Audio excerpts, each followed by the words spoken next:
Hi, I'm Gabriel Deverens from the Walkable Ottawa podcast. We are a homegrown initiative focused on transitioning Ottawa's neighborhoods into more walkable communities. We interview key stakeholders, industry leaders, and community members to see how we can build a better Ottawa of tomorrow. On today's episode, we have Rosaline Hill. Rosaline is an architect and development consultant, but also the founding member of Walkable Ottawa. On today's conversation, we touch base on the origins of Walkable Ottawa, as well as why now is a time to transition our existing mature neighborhoods into more walkable communities. I hope you enjoy our conversation. Hi, Rosaline. How are you? I am good. How are you, Gabriel? I'm good. This is really exciting. This is our first episode of the Walkable Ottawa podcast, and I'm really grateful to have you here. I'm glad to be here. Yeah. So I thought we maybe get started in terms of maybe finding out a bit more in terms of who is Rosaline Hill? Who am I? Well, I'm an architect. I'm a mom. Mm-hmm. I'm an urban cyclist. I live and work in Ottawa. Okay. Very exciting. Yeah. And I guess in terms of your background, in terms of as an architect, how have you kind of seen your involvement, or how have you seen the city grow over the last little while? Well, maybe I should start by saying I arrived in Ottawa in 2001. Before that, I lived in the Toronto area and I went to school in Waterloo. And so since then, I have seen the city growing, but particularly from the lens of my work, I've seen the existing urban neighborhoods of the city being intensified and beginning to transition into sort of their new phase of life as the original developments are starting to be refreshed with new infill. Mm-hmm. Okay. Can you speak a bit more about your office and some of the work that you do? Well, I started my office in 2010 doing infill housing. So started off with just little infill projects like infill singles and semis. Okay. And we've grown over the years so that now we're doing all sorts of housing developments up to and including 8-story apartment buildings. So a real mix, but most of our work is housing. Mm-hmm. And so a real focus on that niche, but particularly because it's a really difficult niche to do well. So it's important for us to And what makes stick you with say what we that it's do. a difficult niche to do well? Well, there are a lot of regulations around how housing is to be built. So Mm-hmm. beyond just building code, there are a lot of zoning regulations and planning regulations that dictate what can be built and how it's built. And in order to serve my clients who are developers looking to earn profit through housing development, Mm-hmm. you have to really understand the fine-grained details of all of those regulations and approval systems in order to do the job well. Okay, so I guess your average client would be someone who has maybe bought a house that's older, needs to be maybe torn down, and we're increasing the density of the existing property. Yeah. So there are people who are speculating on land by buying an older building that's at end of life. So it's either very small or it's uninsulated or run down or Mm-hmm. whatnot. They come to me to find out what would be the best thing to build in that location in order to make a profit and build a project that they'd be proud to have their name on. And so one of the first things that I do with my clients is help them to analyze and understand what's the potential for the development on any given property, Okay. based on the regulations that come to bear on that site. Mm-hmm. So I kind of wear two hats. I am an architect, but also a development consultant. And that role as a development consultant in the housing industry is really important right now, particularly as we kind of shift gears a little bit as a city and start to think a little bit differently about housing and what's possible and what's best for our Mm-hmm. city. Yeah, because I guess most of the housing stock in the city is quite older, and we're getting, like you said, to the point where the buildings are at life expectancy. Because I guess there was a big rush of housing built after the Second World War until 50s, 60s, and now those buildings are becoming 40, 50, 60, 80 years old, depending on which mature neighborhood that you're looking at. So, and now we're here in the podcast studio. And what has kind of brought you to kind of being the founding member of Walkable Ottawa? How did that all come to be? It started in the context of my work, understanding how neighborhoods evolve. For the last, decade really, the length of time that I've had my own practice, I've been volunteering with a group of industry members who've been advocating for positive change to the regulations that around infill housing. Hmm. And that volunteer work has been very frustrating and generally fruitless. The city and neighborhood groups and industry groups have been trying to understand how to make neighborhood intensification better Hmm. by tinkering with what we've got. And there's a great sense of dissatisfaction on all fronts and frustration. And so, as someone who understands the mechanisms that produce development patterns, I thought, hang on, I need to take some time here and understand, why are we where we are now? Hmm. And can we make other choices? Are we just destined to continue down the path that we're on? Or can we make other choices and choose a different direction for our neighborhoods? And so I started analyzing development patterns and discovered that transitioning neighborhoods to become walkable was really key to solving a whole lot of problems within our neighborhoods. Not just environmental challenges, but challenges to do with housing typology and meeting housing need, and addressing some of the social dynamics within neighborhoods. So all of the pieces really come together around the idea of what it takes to transition our existing urban neighborhoods from what they are now into walkable communities, fully walkable communities. And so when I kind of realized that that's such an important piece of the puzzle, I felt a certain responsibility to push that forward as best I could and to share the information that I have. On top of that, I saw that we won't be able to achieve walkable neighborhoods. We won't ever get there if we don't collaborate, because none of us have all the answers. Hmm. So you've been a member of a community association. I think you were head of your community association. And I think you can appreciate how complex neighborhood issues are and how they can't really be understood until you get different stakeholders together talking and working it through. Yeah, and I guess we're at a really interesting juncture in Ottawa's history because the city's been working on this for a while.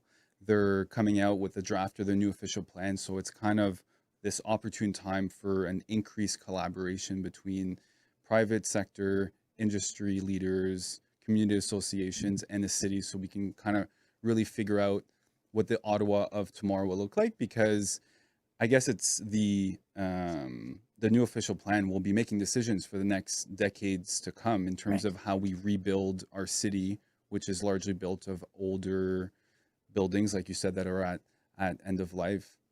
Yeah, well, and that's not to say that we can't be keeping many of those older buildings. Lots Hmm. of them can be kept, the insulation values can be upgraded, but it's important to take opportunities where we can to intensify our neighborhoods, because we can't achieve, or we can't transition to walkability without having more density. Hmm. So engaging in this discussion about walkability right now, as you say, it's a critical moment.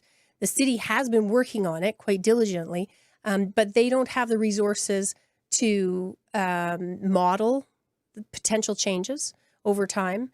And the kind of collaboration that I've been engaging in through Walkable Ottawa has been really invaluable in understanding more clearly and more carefully, more deliberately, the interdependencies of the different pieces of the walkability puzzle, with the help of community members and industry members and members of Ecology Ottawa. Hmm. So can you maybe speak about that gentle relationship between density and walkability? Yeah, that's an important relationship to understand, because some neighborhoods already are walkable to a degree. Such And as? the Glebe, for example. Hmm.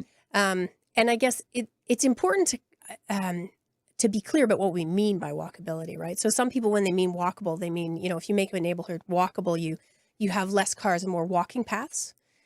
But that's not a definition that I find satisfying, because from the perspective of the housing development industry, if you just have less cars and more walking paths, you have more frustrated people Mm-hmm. who have trouble getting around and don't have the things they need in their neighborhood. Right. So the definition that we're using at Walkable Ottawa for a walkable neighborhood is a neighborhood where you can walk to the most of the things you need in your daily life, Mm-hmm. and your walk is enjoyable. And it's important to really set the bar high on that definition, because if we don't get our neighborhoods to that level of walkability, we're never going to change from our car culture. We are very embedded in our car habits, right? Yeah, in Ottawa especially too. Yeah. Mm-hmm. Yeah. So shifting from our car culture means setting the bar high for walkability and transitioning our neighborhoods. Right. In order to have all of those pieces Mm-hmm. that are necessary to have a neighborhood shift to that level of walkability, Mm-hmm. it means you've got to have small shops, you've got to have a lot more walkways and parks. You really need the neighborhood to become complete. Mm-hmm. And we can't draw neighborhoods from where they are now to that level of completeness with the population levels as they are now. Mm-hmm. So shops are the best example of that, because we can provide space for small commercial facilities in neighborhoods, along small commercial veins where neighbors feel it's appropriate to have those. But we won't actually attract entrepreneurs to Mm-hmm. those shop fronts unless there's enough people walking by and wanting to shop in those locations. So by increasing the density in a neighborhood, we provide customers to future small commercial facilities. So there's a balanced relationship there between density and drawing all the things into a neighborhood that will make it complete. Mm-hmm. And how much so we know Ottawa has changed quite a bit since they've introduced the LRT system. We have a fully operational train system. We've seen a lot of construction around those LRT stations specifically. And I guess now over the next few years, some of that density will be transferring itself, or there'll be a bit more of a focus to being around those LRT stations. So there's an opportunity to create a bit more density. Yeah, and the city's been talking a lot about building density around nodes and corridors. Mm-hmm. But if we set our goal if our goal is walkable neighborhoods, which is the best choice environmentally, and we can talk more about that Mm-hmm. later. But if we set our goal to be walkable neighborhoods, then intensifying only at nodes and corridors doesn't get us there. Existing neighborhoods, if they're going to transition to become walkable, we need density throughout existing neighborhoods. And so that we call that form of density, gentle density, missing middle density. There's a number of different terms for that, but it's in the form of smaller multi-unit or even smaller single unit, but smaller buildings within the neighborhood fabric, buildings that are of the same size as the infill that we see today Mm-hmm. coming into those neighborhoods, but allowing different types of unit mixes within those buildings. And then also allowing for opportunities that don't exist today. For example, building a small house in an existing side yard. So right now our regulations aren't set up to allow any of those scenarios that I So just given the described. existing regulations, what trends do you see based on how the existing zoning bylaw is written? Is there a specific type of housing that's being built? Yeah. And does that type of market or housing meet market demand? Yeah. So if we carry on the trajectory we're on, an awful lot of our neighborhoods will receive large singles and semis Mm-hmm. as they are now. And they are generally, people would call them oversized. Okay. So they're aimed at a higher market. They're large. They have high level finishes. Mm-hmm. So they're targeted to the higher end purchaser. And there's not a lot of mix that's going into our neighborhoods right now. The smaller houses that are being removed from those neighborhoods because they're prime for redevelopment, often those are the houses in the neighborhood that were the most affordable to live in Mm-hmm. before the infill took place. Mm-hmm. So it's shifting the demographic within neighborhoods, and that isn't a demographic that matches our community's demographic.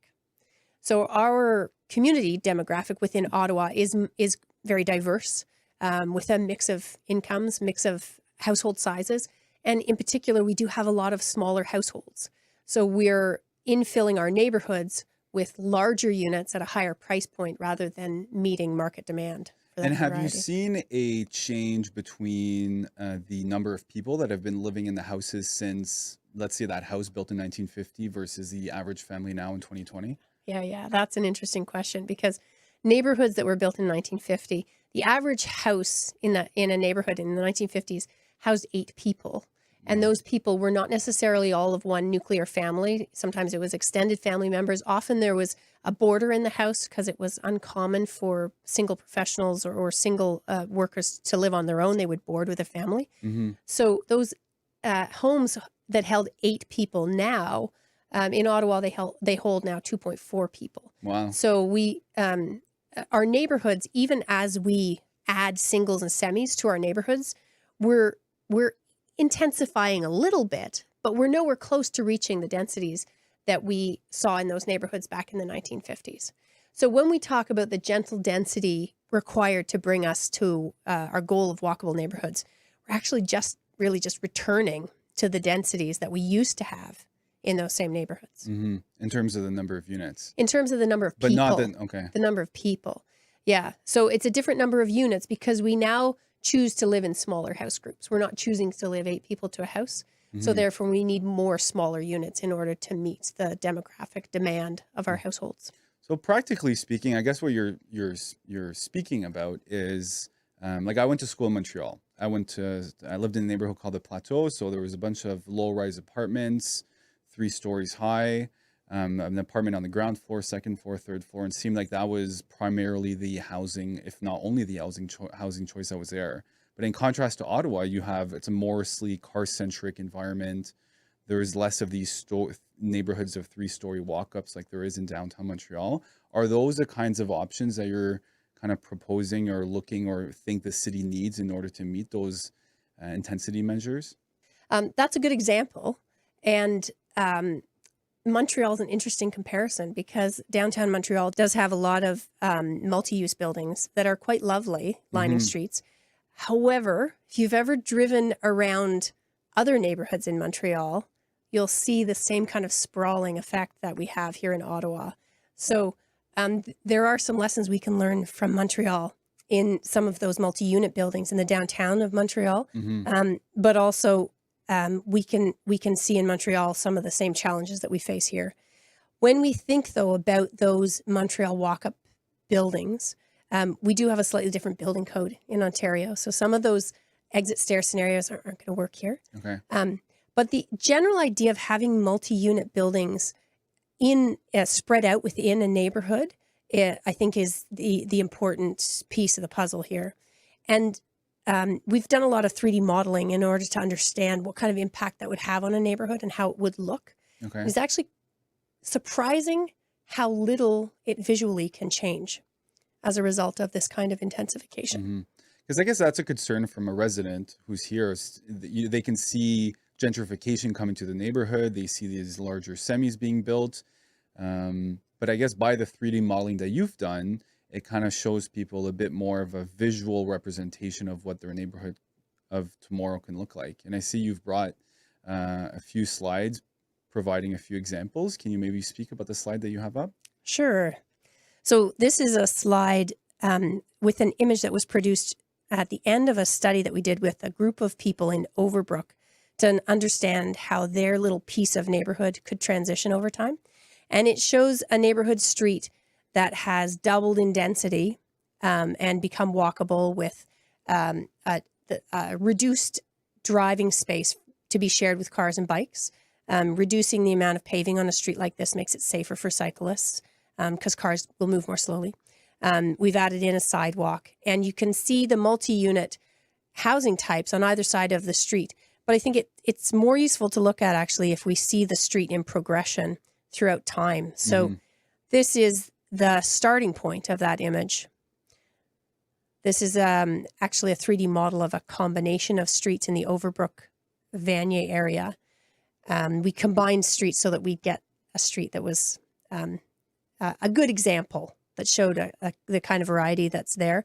And these houses are modeled on actual houses that exist in the neighborhood. And over time, we would propose that, number one, we need to get some quick and dirty walking paths in there. So this is a solution for a quick walking path. It's inexpensive for the city to install, and it's a 4 seasons walking path, which means that it's plowed with no additional snow clearing cost to the city. And it would get the neighborhood quickly on track to have appropriate space for people to walk. But on the right-hand side, you can see I've already switched in one of the newer housing typologies on the right-hand side, and you can see the gentleman sitting on his front porch there. Okay. So that's a building that is the same size and proportion of other buildings down the street, other homes down the street, but could contain anywhere from 2 to 6 dwelling units, depending on the size of the dwelling units. Mm-hmm. And then if we move forward again in time, this is the image you saw before. We've introduced more dwelling units on the left-hand side as well. And this street is now double the density. So that's a kind of density that could begin to support small format commercial close by and tip the neighborhood over into being truly walkable. There's a few other things about this image that are helpful. Our collaborators within the development industry have been great in sharing ideas about how to make this transition actually function. So how do we actually attract the development that we need in order to transition? We need to attract the right kind of new density, and we need to attract that density and those new homeowners or tenants into a neighborhood that's not yet walkable. But we want to be building toward our walkable future. So there can be a bit of a chicken and an egg problem in getting that transition to work. So some of the things incorporated in this image are some of the transitional pieces of the puzzle. So on the left, behind the gentleman in the sunglasses, we've allowed space for a neighborhood parking lot, temporary neighborhood parking lot, in order to get us through that. I think you used the term awkward teenage stage of transition. And on the right, you'll see a car parked in front of a house, quite close to the curb. So that use of small driveway or short driveway parking close to the curb can also be a transitional location for parking that can get us through that awkward transition when people still need their cars, but won't for much longer.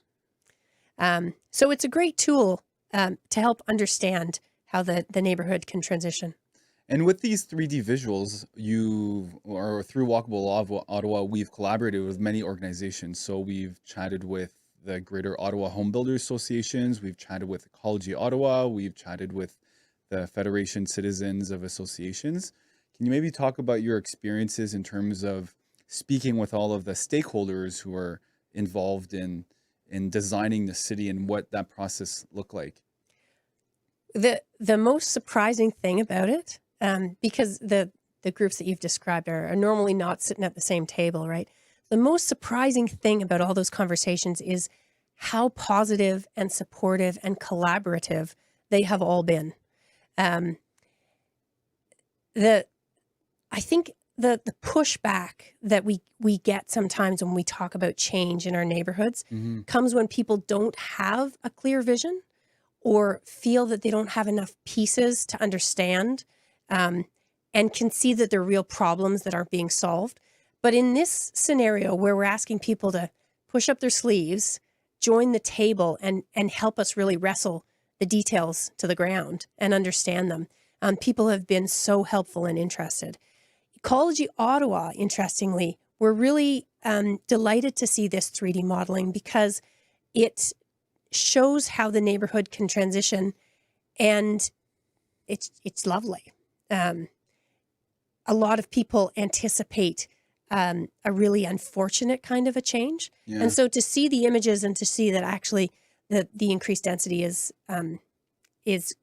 really gentle. It's not really very visually impactful, and that the benefits to the community visually are really great. It just makes everything so much easier. So do you think it's a question of just lack of conversation or lack of collaboration between these few stakeholder groups in terms of reaching consensus? Why hasn't there been any consensus reached between all these 3 different groups? So there's been, over the past many years, an awful lot of finger pointing and blaming. and frustration, and a sense that the development patterns that we see unfolding around us are outside of our control. A lot of people have blamed developers for making the choices of what gets built and how and where and when. And so to be able to pull apart the mechanisms of change and explain them and describe them to people and ask for people's input to bring us to a new future pattern. It's just very encouraging, I think, for people and empowering for people to see that the tools are there for us to make decisions together and to set a new course moving ahead.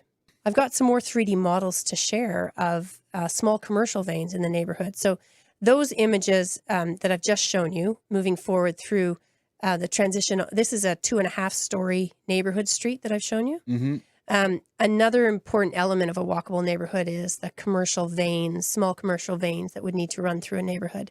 Because the idea is that everybody in a neighborhood should be able to walk to everything that they need. So right now, most people in most of our neighborhoods aren't within walking distance of a grocery store.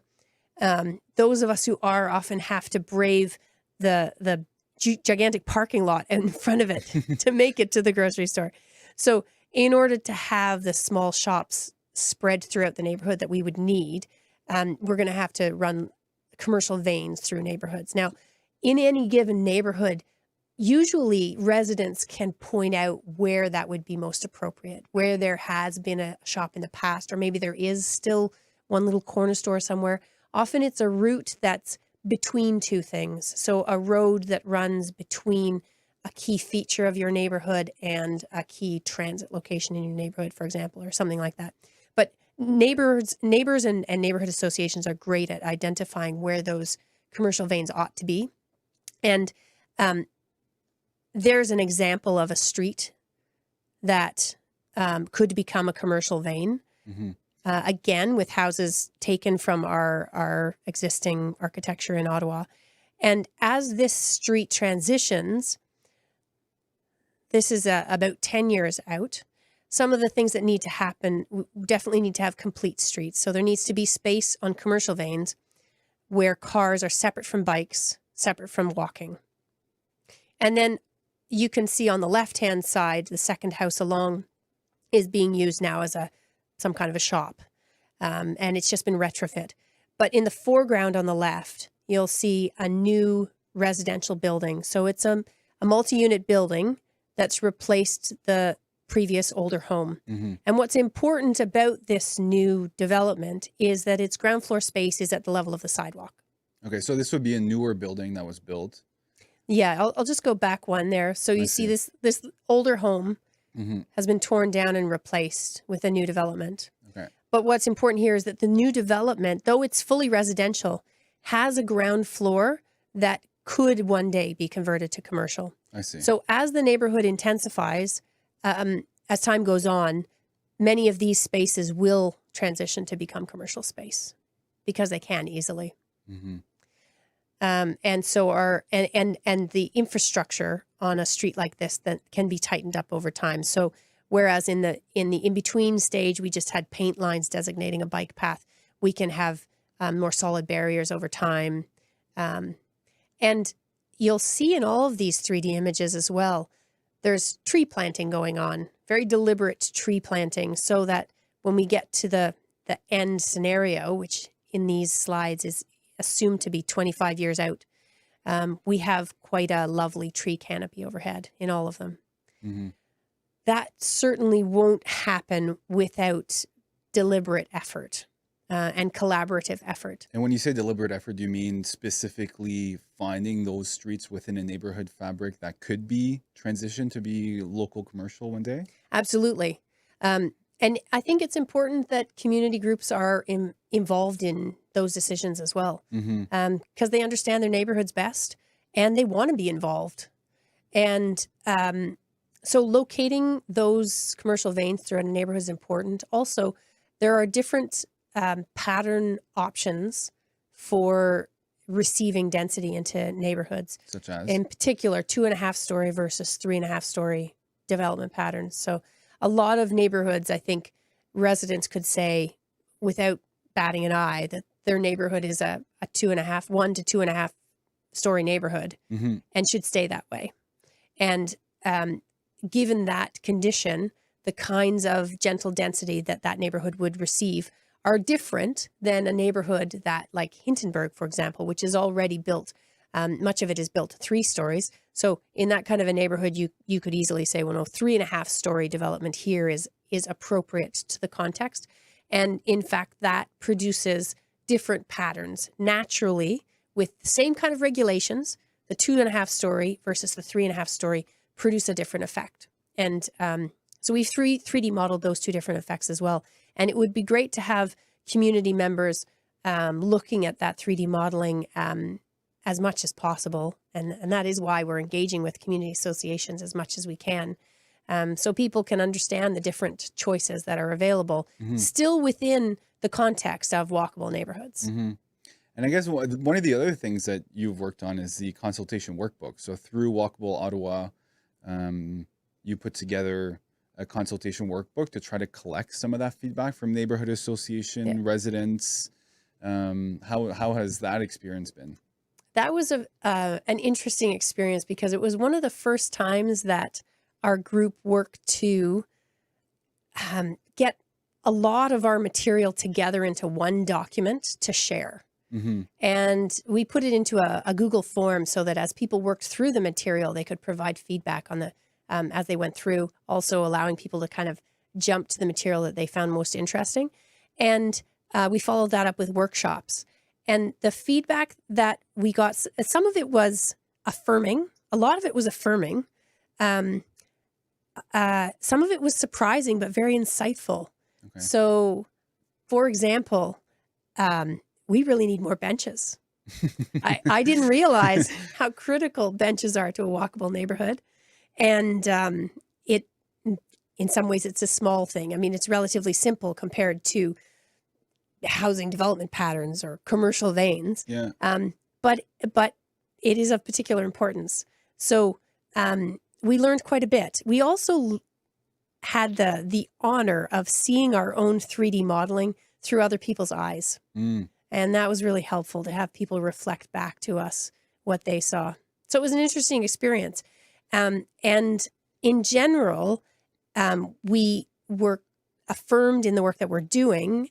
We've fine-tuned our vision, and we've moved ahead in our consultation to kind of the next step, where we're talking specifically with representatives from the Home Builders Association, Ecology Ottawa, and the Federation of Community Associations, in order to put together a position paper that we hope many of these groups will sign on to with us.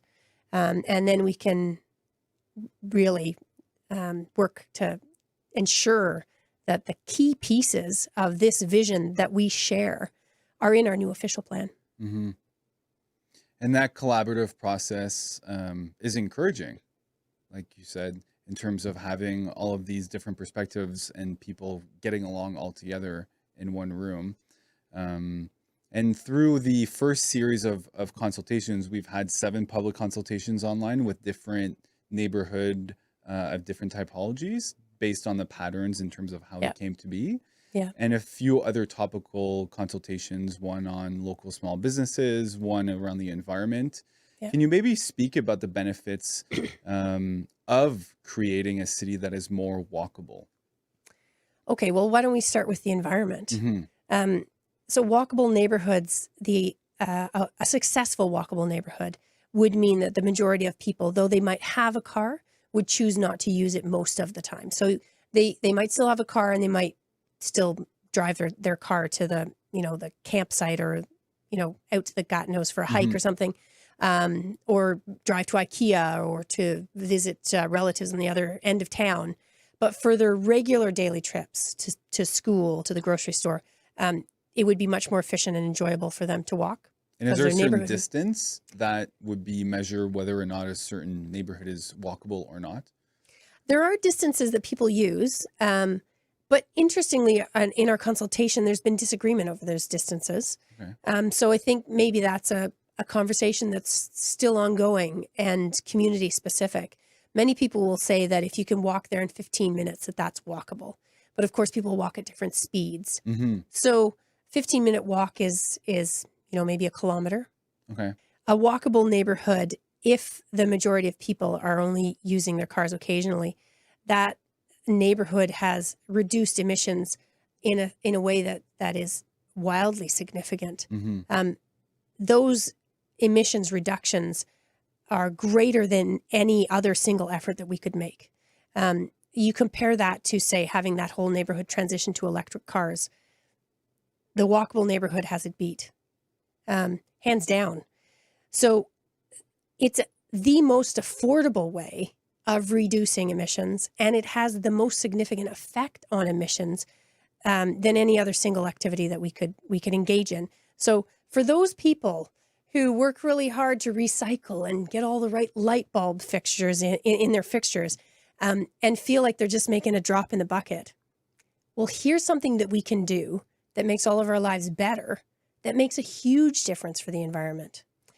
On top of that, our 3D modeling, we've used our 3D modeling as a tool to assess the end patterns, so the resulting neighborhood patterns, and to calculate, for example, how much hard surface is left at the end.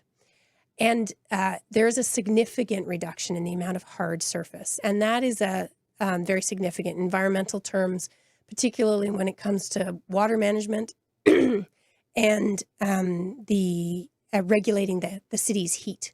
So what do you mean by hard surfaces? Hard surfaces, paved areas or rooftops. Okay. So driveways, walkways, interlock. Yeah. Yeah. So if we have more soft surface and more trees, then the environment, the heat island effect of our city is really significantly reduced, and our urban tree canopy is expanding. Our urban tree canopy is one of our big goals right now as a city, to get our tree canopy up to 40%. And the more we pave, the less opportunity we have for trees. So having a path in place for our neighborhoods to transition such that we can have a lot more soft surface is really important. And Ottawa's commit to going carbon neutral by 2050. And when we say carbon neutral, we mean for all of the carbon we haven't eliminated from our lifestyles, we will offset by paying into green programs. And so we're talking about hundreds of millions of dollars being spent to offset the emissions that we're still producing. Walkable neighborhoods simply reduce the emissions. And so the end result is an enormous cost savings for the city. And I guess within this year with the pandemic, people have spent more time at home, more time in their communities, more time walking around the streets of their adjacent area where they would spend maybe commuting in a car to work. So it is very top of mind for people to kind of decide now in terms, what do they want their neighborhoods to look like? And that can be a very exciting process. But the environmental benefits that you're speaking of are kind of contrary to what people would normally believe, that by tearing down certain houses and rebuilding more density, that seems to be going against the shift. Yeah, people think that often that intensification is bad for the environment, and react against new development. And so having this modeling in place is helpful for people to get a clear sense of what the future of their neighborhood could look like. And then for us also to start making decisions based on our vision rather than consulting and making decisions based on what we think would be a nice change right now. You got to get all those pieces in place and see them together and look at the end result and then decide, I think, collaboratively, is this the right choice for us? Instead of just kind of one-off decisions. How about electric cars? Ooh, that sounds good. Well, no, let's have the full picture here.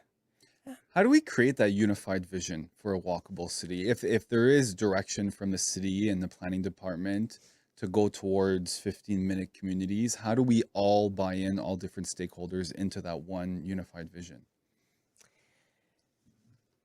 Well, we're doing it right now. Mm-hmm. Um, it's it's a time-consuming process. Um, it means, though, that we need to get the right people at the table for the right conversations and to be very deliberate, because the project falls apart when one piece is missing. So an example would be conversations with small business owners. We've discovered that small commercial veins running through neighborhoods aren't going to happen and into today's environment for a whole variety of reasons, more than just a lack of density and shoppers. There are a lot of prohibitive regulations. The way that small commercial is being included, even where it is allowed by zoning, the specifics of the zoning make it really not quite work out. And so as we pick through those pieces, we realize that it's so important for all of us collaborating together to support our small business members and to make sure that those pieces are taken care of, because it's for the benefit of all of us. Mm-hmm. So really working together and advocating for each other and with each other is really important. Mm-hmm. But none of us are able, I think, to understand our own piece in the puzzle until we bring the vision together as a whole. So there's certainly a lot of back and forth going on in this process of vision building with Walkable Ottawa, as we kind of put forward a vision, find out what pieces are missing, take it back again, try and fill in the gaps with the help of our collaborators, put the vision back out there, and get more feedback. Mm-hmm. And what's your ultimate objective through Walkable Ottawa? We want to change our neighborhoods. Change your neighborhoods. Yeah. Yeah. It's so achievable. Mm-hmm. This is the opportunity of a lifetime for our neighborhoods. Also, this is a moment of great need. So unlike the pandemic, the crises of our neighborhoods have snuck up on us. Mm-hmm. So, the pandemic is really top of mind because it hit us hard, and it's changed things really dramatically all of a sudden. But the kind of crises that we experience in our neighborhoods, there's three. So environmental crisis, housing affordability crisis, and what some people call an epidemic of loneliness. Mm. Those three problems have snuck up on us. So it's that kind of lobster in the lobster pot kind of scenario, where we all know there's problems, but we've kind of, we've sunk into them. Yeah.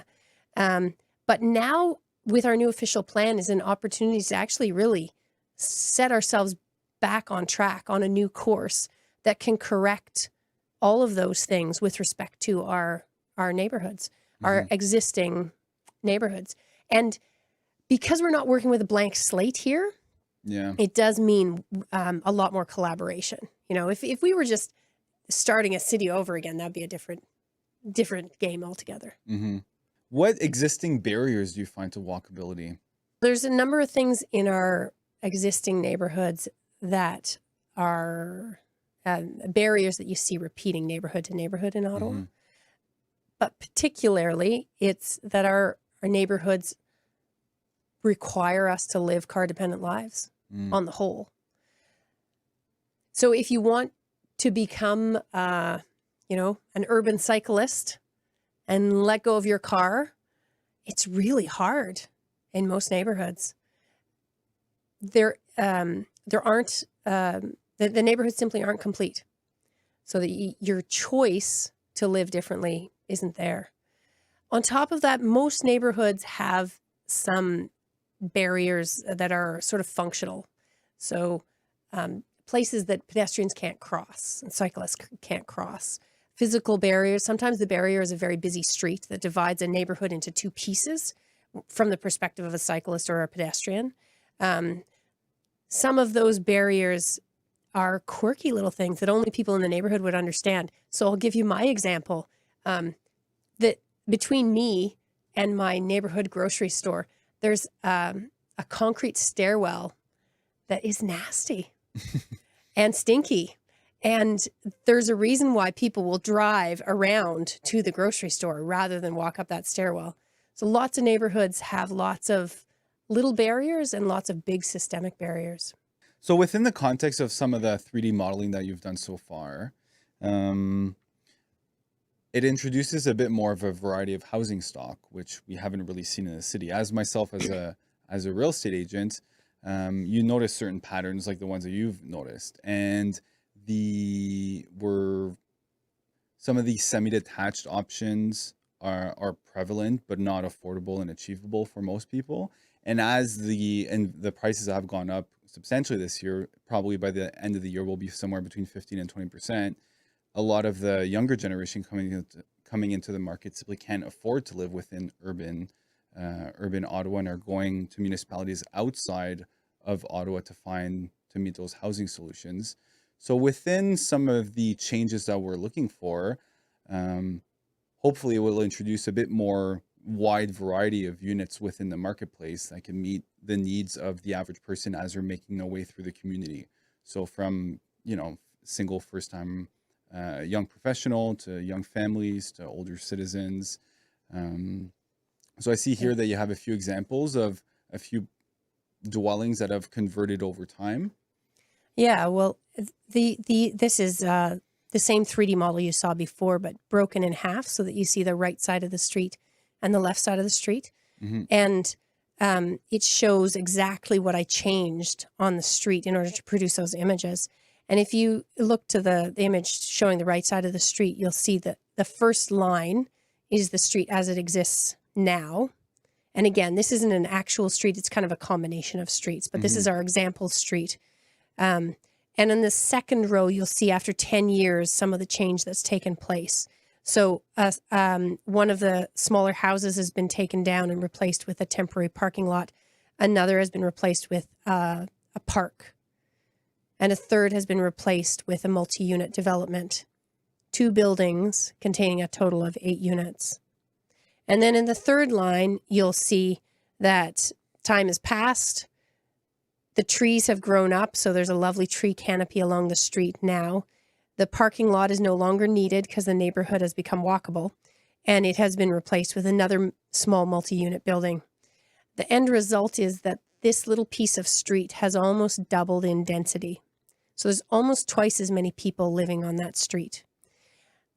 In contrast, if you took our existing development patterns and projected them forward in time, you would see a very minimal increase in population. So the actual buildings that have been introduced onto this street, though, they fit in because they're the same kind of size as the other stuff that's already on the street, but they're different in that they can contain whatever mix of dwelling units is appropriate. So a regulation that would allow a builder to build an appropriately sized building, but fill it to meet market demand, it's really key to get the right mix of units, right?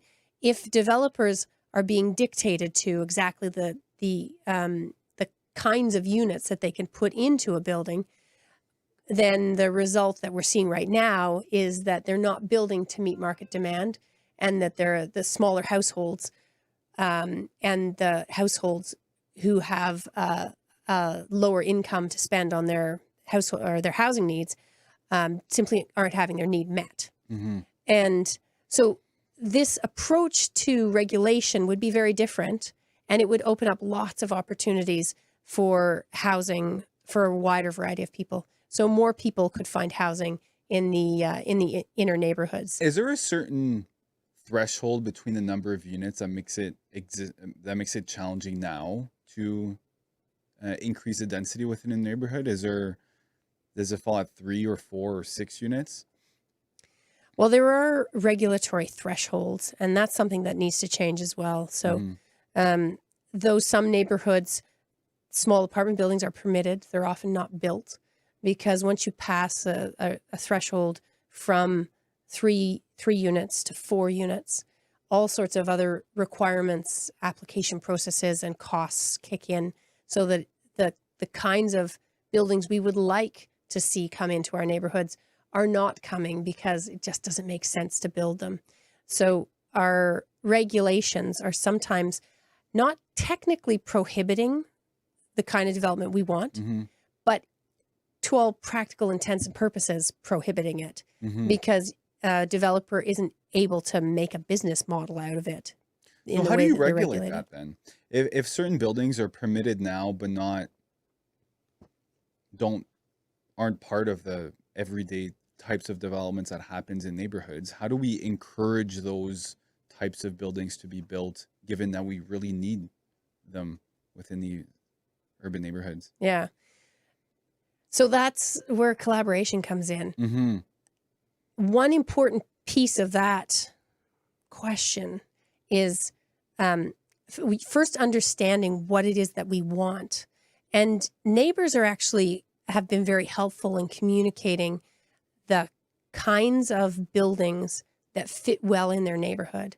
They've shared with us ideas about buildings that are interesting on the front, animated with people spaces out front, so they're interesting to walk past and make their walk down the street more interesting.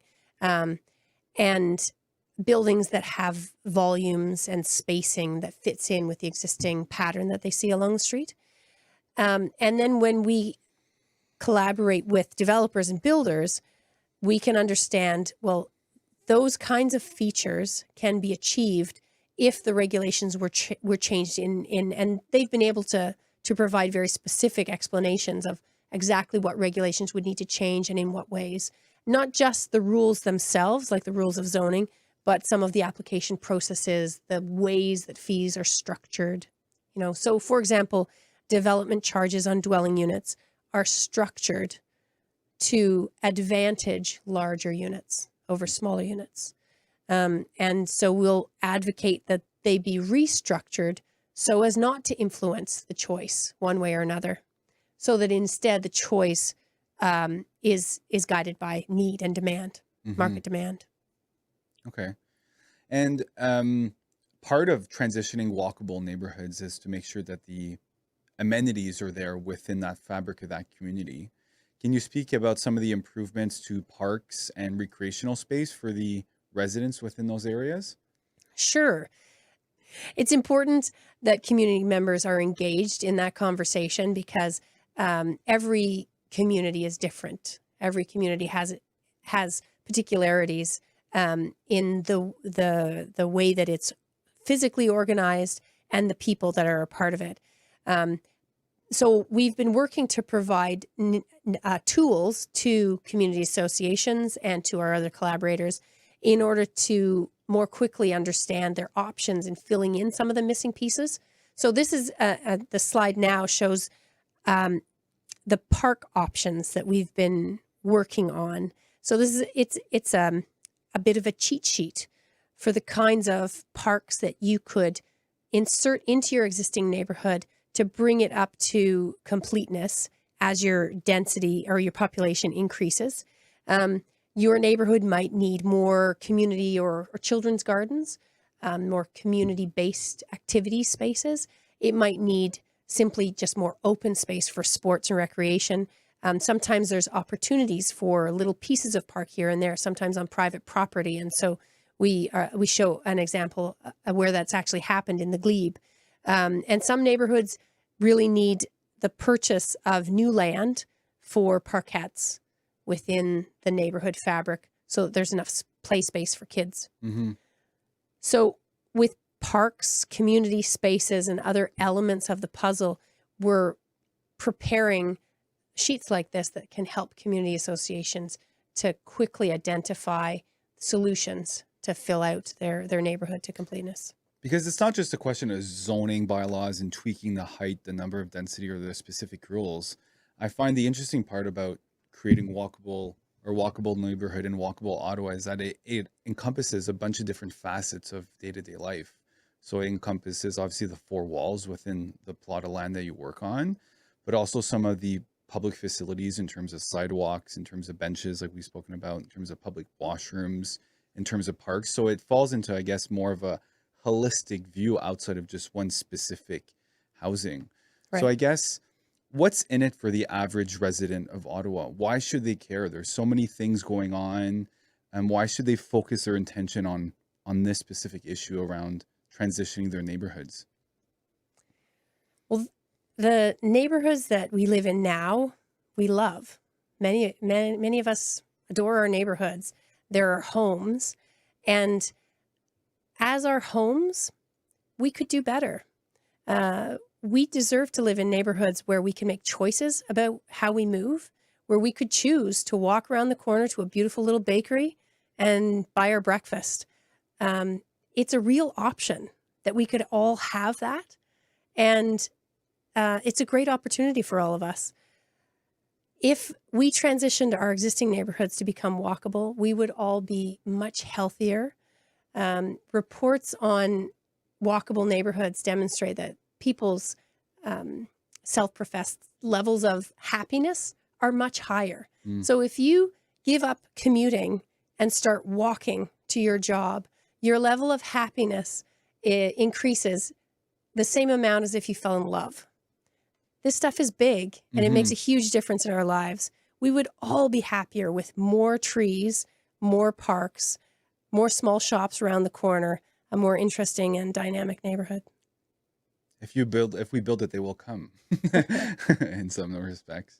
Cool. Well, thank you very much, Rosaline. My pleasure. Thank you. Very interesting spending time and learning more about these issues, and look forward to transitioning our mature neighborhoods for generations to come. Yep. Yeah. Thanks. Cool. Thank you for joining us on the latest episode of the Walkable Ottawa podcast. If you want to keep up on our progress, make sure to follow us on social media at Walkable Ottawa, as well as visit our website for more information at walkableottawa.ca. If you don't want to miss the next episode, make sure to subscribe on your favorite podcast app. Thank you.